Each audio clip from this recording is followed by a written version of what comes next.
It's my pleasure to introduce the strongest woman I know, my sister, Keime. There's a popular song you may or may not know entitled Hope You're Okay, which describes how I feel about my sister every day. In the song, it says, he took his bad deal and made a royal flush. Many would say my sister Hannah got a bad deal. I'm the only one out of three sisters who held the deadly heart condition card. But somehow, even holding that card, Hannah always pays a royal flush. And of course, the suit is hard. Besides the deadly heart condition card, Hannah's current winning hand also includes being the force behind the first comprehensive in-school free heart screening program, current pending state legislation for cardiac emergency plans and aid in every school, a music video that teaches kids how to restart a heart, and a lauded campaign for women's equity after sudden cardiac arrest. Hannah is a filmmaker, content creator, a seriously fierce advocate, and co-founder and president of Heart Chart, which is all at once a patient community, a place of understanding, and a force. Partnering with Hannah is no gamble. I'd always suggest you bankroll her, and I highly advise you to never bet against her. And today, please enjoy her, my sister, Hannah Keime.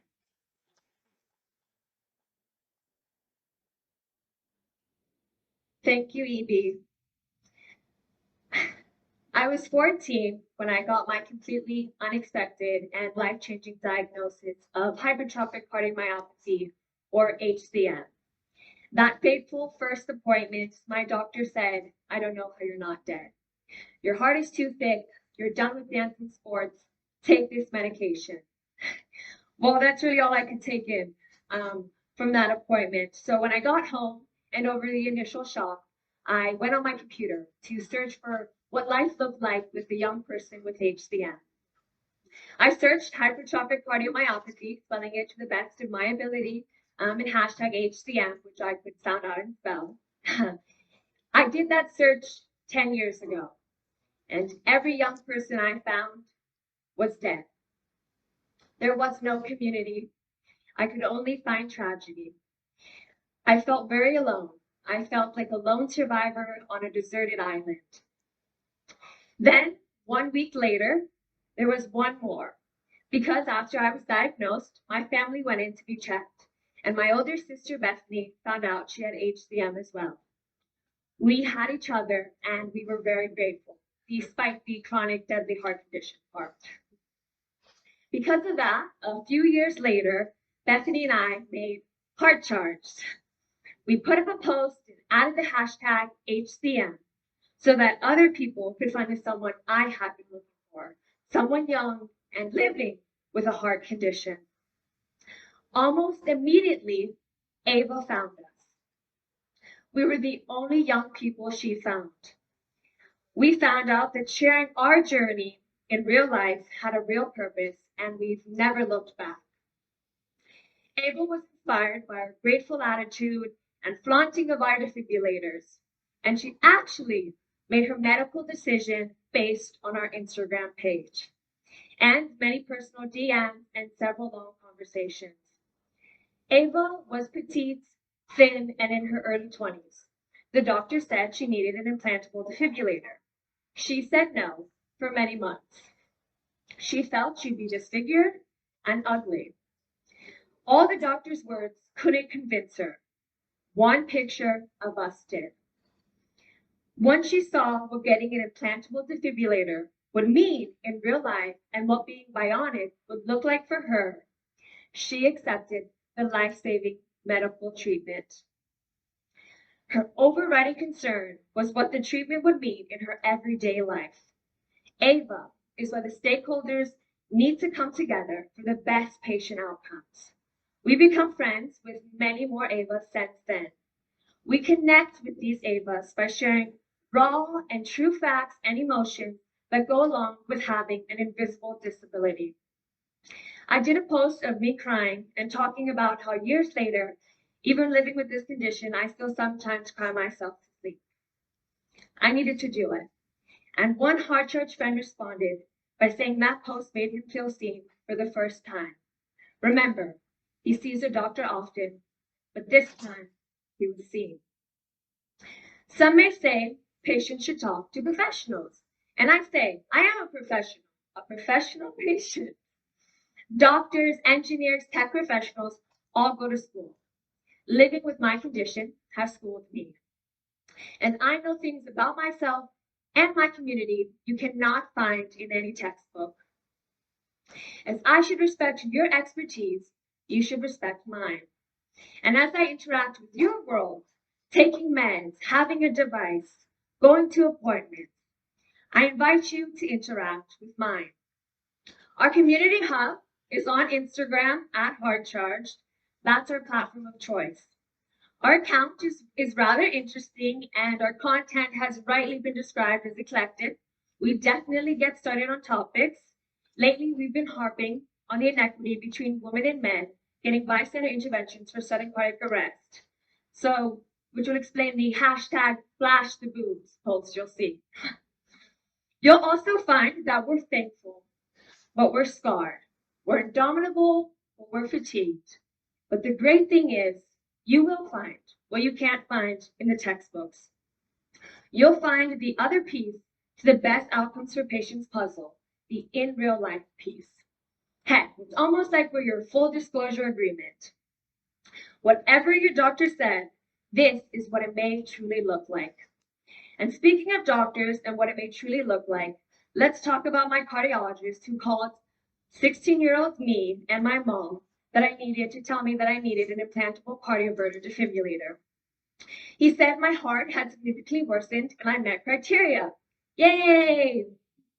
You can laugh. It's okay. He said the defibrillator is a little device, like the size of a silver dollar, he says. First off, do you even know what a silver dollar is? Because we Gen Zers sure don't.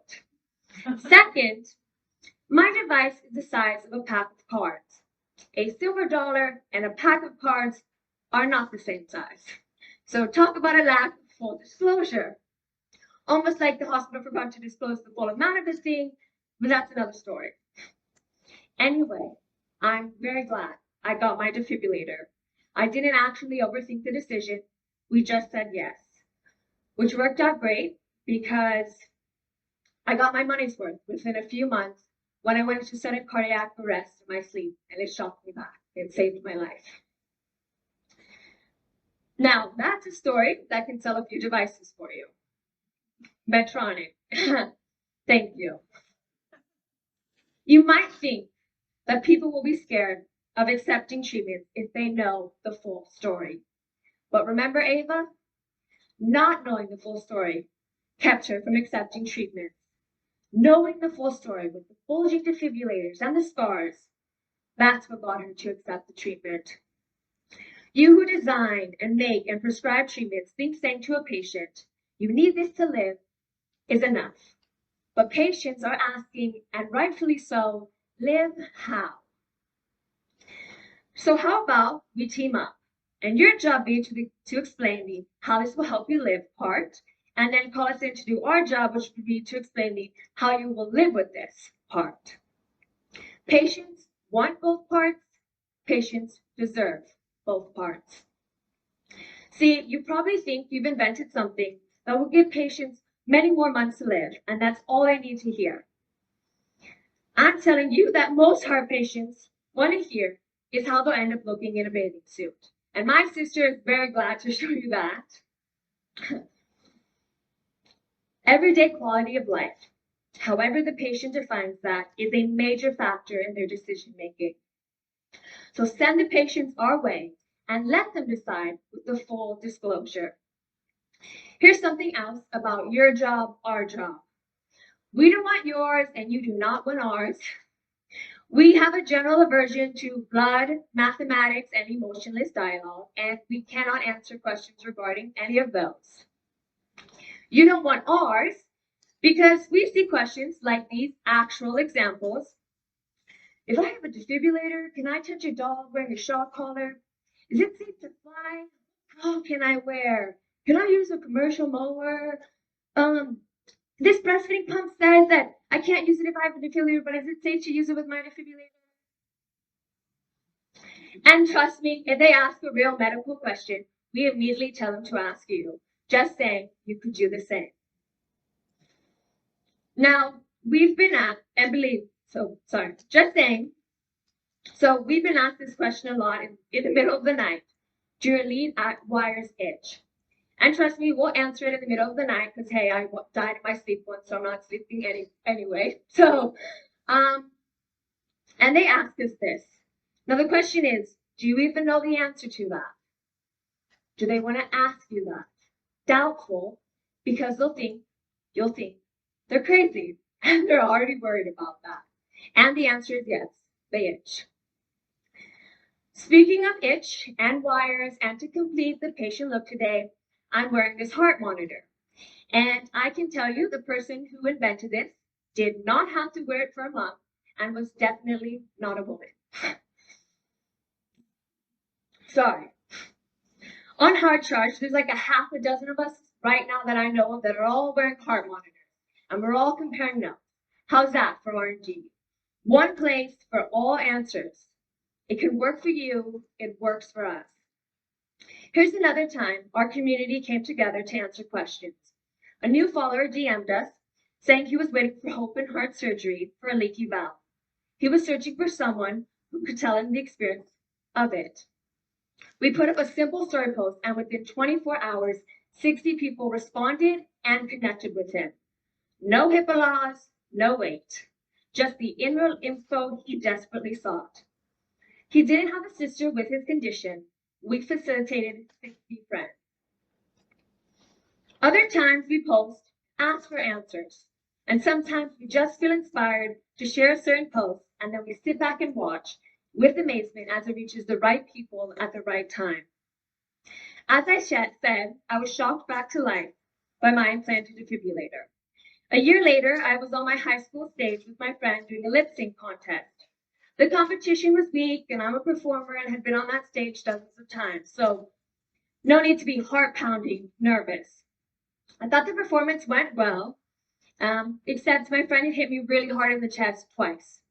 So we didn't have much rehearsal, so I let it be. I confronted her after the performance, and she denied hitting me. Well, people had been videotaping, so we conceded we'd watch and see who was right. It didn't click until I watched myself in the video that I had been shocked by my defibrillator twice. Now it was all making sense, how the whack flew straight like it went into my heart, how I was losing vision, and my sense of orientation being off. My heart rate went higher than the threshold set on my defibrillator. So it shocked me before I actually went unconscious and collapsed. A couple of years ago, I shared that video on social media, getting prepared for whatever reactions I might get. Here's what happened. A sudden cardiac arrest survivor with a defibrillator and his wife watched it. A couple days later, they were sitting in bed and he jolted backwards. The wife immediately understood what had happened. Another follower told her sister, after she watched it, who had a defibrillator, that she should watch it too. So as she was heading off to the tennis court, she quickly watched the video. She was jolted, playing a match on that tennis court. And she told me, as she was reeling from the experience, she saw how I was able to get through it, that she would be able to get through it too.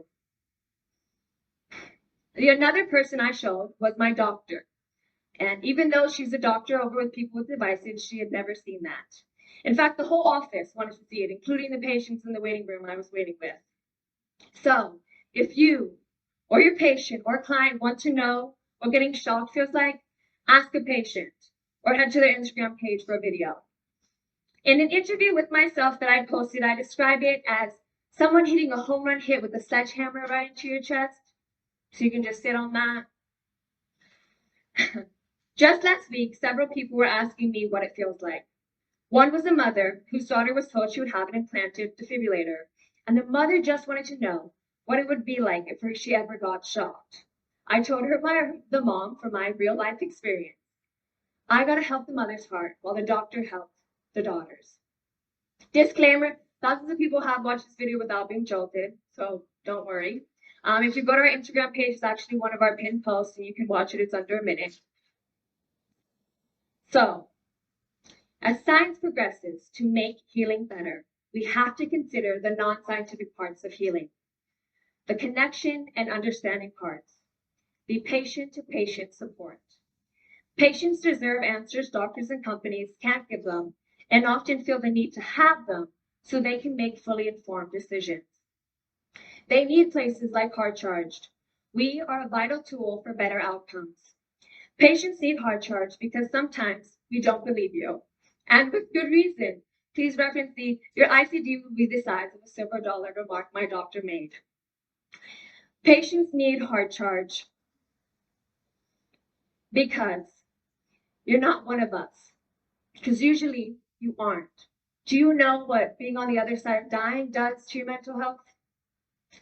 They need places like Hard Charge because what we want to know, you don't know, and what we're about to experience, you haven't. Because no way you wore one of these for 30 days before subjecting me to it. Because I wouldn't after this. Now we know we need you. Many of us would be dead without you, your vision, your expertise, your investment. Well, in my case, I did die, and I would have stayed dead without you. And we need medical professionals, researchers, manufacturers, investors. We just need you to know we patients need patients too. That's why working together is the best option for the best outcomes. Yes, our work looks different than yours. Go to our Instagram page and our work looks like us posting pictures in our bathing suits with our defibrillators out. Me posting my body in a complete rash after an iron infusion. My tribute post of me dressed up as an implantable defibrillator for Halloween. And our parody of Kiss the Girl entitled Flash the Boot. And yes, these posts have value. They help better lives and save lives by bringing understanding, facilitating bonding, making people seen, starting conversations, and leading people to treatment. We have the comments, messages, and shares to prove it. Through such open and honest information, sharing about the in real life details of our condition, we have evolved from just being me and my sister on a deserted island to a true community. Hard Charged was built on the basis of knowing the importance of having someone who understands you, who will stay up with you late into the night, talk with you, laugh with you, cry with you, basically treat you like a sister. Thank you.